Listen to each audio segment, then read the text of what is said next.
सभी का स्वागत है दोस्तों। आप सब कैसे हैं कमेंट बॉक्स में जरूर बताइएगा। और दोस्तों आप सबके लिए एक धमाकेदार बहुत ही सुंदर गीत लेके आए हैं। सावन का है, कजरी गीत है।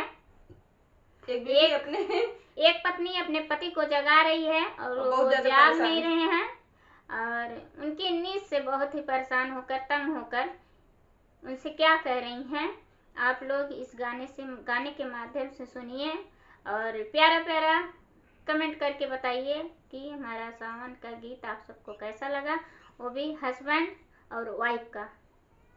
हिंदी से इंग्लिश में आएगी। हिंदी में इंग्लिश से है, इसमें थोड़ा थोड़ा इंग्लिशियों के यूज कर ले वैसे ही गाना वाना में। नहीं मैंने सोची कि आउ बना करत अपने निदिया के कहनवा दवाई पिया के तो है जगाई पिया ना। अपने निदिया के कहनवा दवाई पिया के तो है जगाई पिया ना।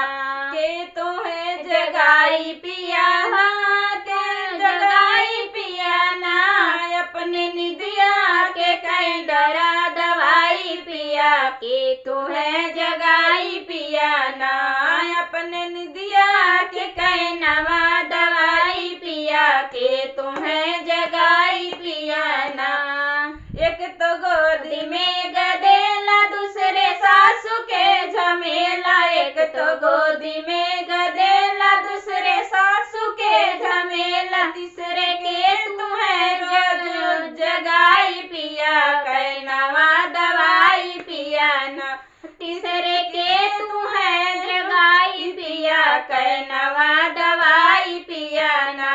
अपने निदिया के कहनवा दवाई पिया के तू है जगाई पिया ना।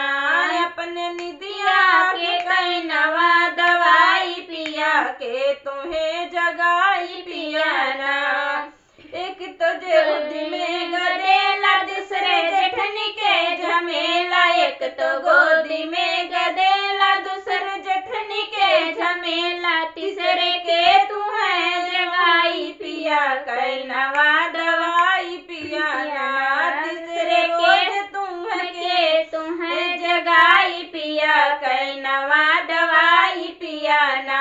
अपने निदिया के कहनवा दवाई पिया के तू है जगाई पिया ना। दवाई पिया ना।